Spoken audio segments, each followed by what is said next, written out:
बरेली शरीफ में एक साहब फरमाते हैं, कचरे के ढेर पर एक कोई दीवाने बैठे हुए थे। मजजूब जो होते हैं ना, अल्लाह की याद में जो अपनी अकल फना कर चुके, उनको मजजूब कहते हैं। लेकिन ऐरे गैरे को मजजूब नहीं कहना। कुछ लोग आज जो है चरसी, मवाली, गजेड़ी सबको जो है मजजूब है पीछे पड़ गए हैं। एक बात ये भी मैं बता दूं आपको, कोई मजजूब अगर दिख भी जाए तो उम्मत को ये नहीं हुक्म है कि उनके पीछे पीछे लग जाए। मजजूब की पैरवी करने का हुक्म नहीं, सालिक की पैरवी करने का हुक्म है। मजजूब कौन होता है? अकल फना हो गई, दीवाना हो गया अल्लाह की याद में, अब उस पर से नमाज भी माफ है, रोजे भी माफ है, शरीयत खत्म हो गई। अकल ना हो तो शरीयत नहीं है ना, अकल खत्म हो गई, शरीयत नहीं है उनके ऊपर। आकिल लोगों पर, अकल वालों पर ही शरीयत है, उनकी अकल खत्म हो चुकी है, वो मजजूब हैं। वो अल्लाह रब्बुल इज्जत बेहतर जानता है उनके और अल्लाह के ताल्लुकात क्या हैं। लेकिन उम्मत को जिसका अकल सलामत है, सबको कहा गया है कि तुम मजजूबों के पीछे ना पड़ो, वरना तुम दीन से हाथ धो बैठोगे। वो नमाज नहीं पढ़ रहे, फिर भी जुबान में तासीर है, तुमको ऐसा लगेगा नमाज से कुछ नहीं, इनके पीछे चलो। यानी तुम शरीयत के मामला छोड़ करके उनके पीछे चले जाओ।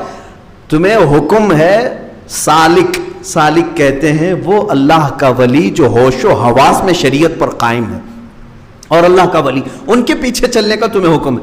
बरेली शरीफ में एक मजजूब थे, वो खाली एक लंगोट पहने हुए थे, यानी छोटी सी तहबंद जो है, एक कपड़ा, और बाकी पूरा बदन नंगा।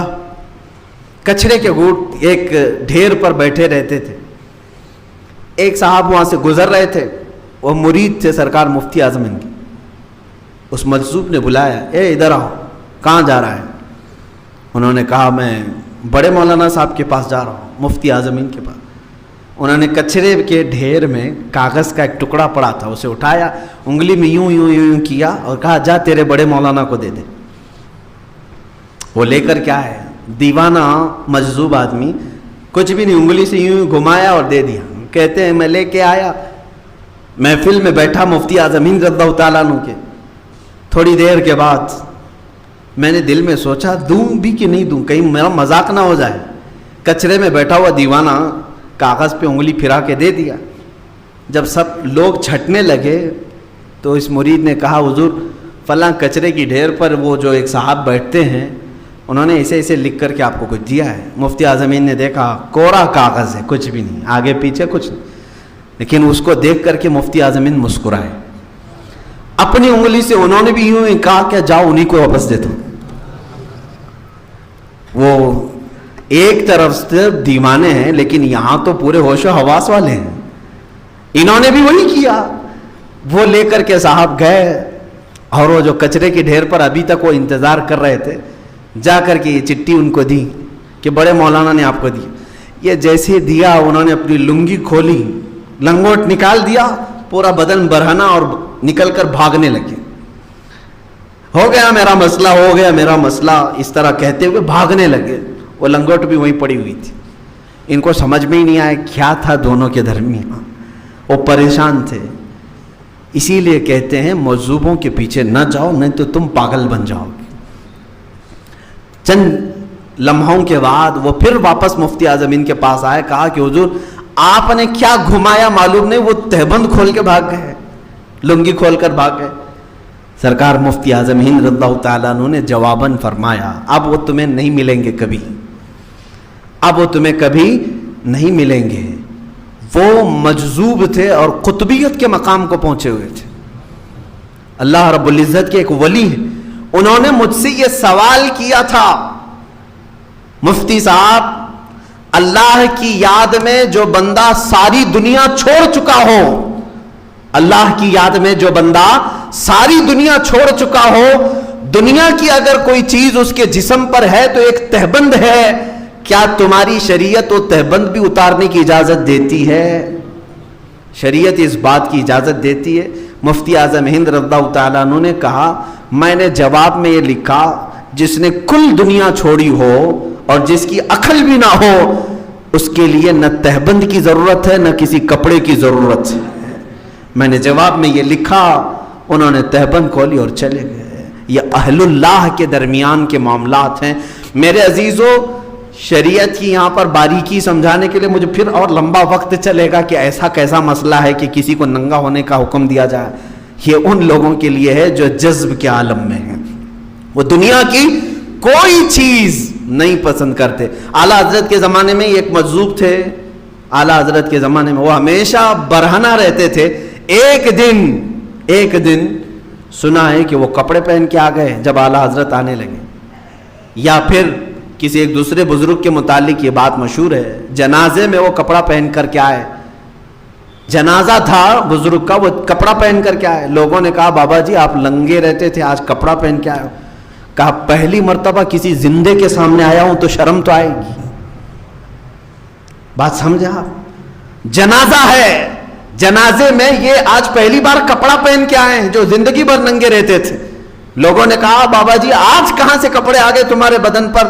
تو انہوں نے کہا پہلی مرتبہ ایک زندے کے سامنے آیا ہوں جس کی وجہ سے میں بدن چھپایا ہوں، باقی سب تم لوگ تو سب مردے ہو، تم کو سے کیا بدن چھپاؤں؟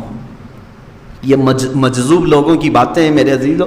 بہرحال سرکار مفتی اعظم ہند کا ایک مقام تھا کہ وقت کے قطب بھی اور مجذوب بھی ان سے فتویٰ پوچھا کرتے تھے، ان سے مسائل شریعت دریافت کرتے۔ بہرحال سرکار مفتی اعظم ہند کو اللہ نے یہ سارے انعامات دیے تھے، لیکن ان کا ایک شعر جو ہے یہ ہمیں تڑپا دیتا ہے۔ اگر میں وہ شعر پڑھوں تو سارے لوگوں کا غرور، تکبر، گھمنڈ سب فنا ہو جانا چاہیے۔ میں کسی کھیت کا مولی نہیں ہوں، میری کوئی حیثیت نہیں جو آج میں کھڑا ہوں، میں شاید مجمع کا سب سے کمتر آدمی ہوں۔ مفتی اعظم ہند جب یہ بات کہتے ہیں، میرے اعمال سیاہ نے کیا جینا دو بھر، میرے اعمال سیاہ نے کیا جینا دو بھر، زہر کھاتا تیرے ارشاد نے کھانے نہ دیا۔ ان کے کون سے اعمال سیاہ تھے جو زندگی میں یہ کہہ رہے ہیں 90 سال کی عمر میں کب جوانی آئی کب گئی پتہ ہی نہیں چلا۔ وہ بزرگ جب بارگاہ رسالت مآب صلی اللہ علیہ وسلم میں نعت لکھ رہے ہیں تو یوں کہہ رہے ہیں میرے اعمال سیاہ نے کیا جینا دو بھر، یا رسول اللہ زہر کھاتا تیرے ارشاد نے کھانے نہ دیا۔ میرے عزیزو، یہاں ہمارے تو گناہوں پر گناہ ہیں، لیکن ہم یہ کہتے ہیں ہم بڑے پاک لوگ ہیں، دوسروں کے گناہ سب کے نظر آتے ہیں، اپنے کسی کو نظر نہیں آتے۔ دوسرا شعر میرے مفتی اعظم ہند کا یہ ہے، آپ نے یہ نہیں کہا کہ ہزاروں لوگ میرے ہاتھ پر توبہ کر چکے ہیں، ہزاروں نہیں، میں اگر سچ بات بتاؤں مفتی اعظم ہند کے چہرے کو دیکھ کر لاکھوں لوگ توبہ کرتے تھے، گناہوں سے توبہ کرتے تھے۔ وہ جب یہ رسول پاک صلی اللہ علیہ وسلم کی بارگاہ میں نعت لکھ رہے ہیں تو یوں کہتے ہیں میرے اعمال کا بدلہ تو جہنم ہی تھا۔ اللہ اکبر، اس کو کہتے ہیں عاجزی اور انکساری۔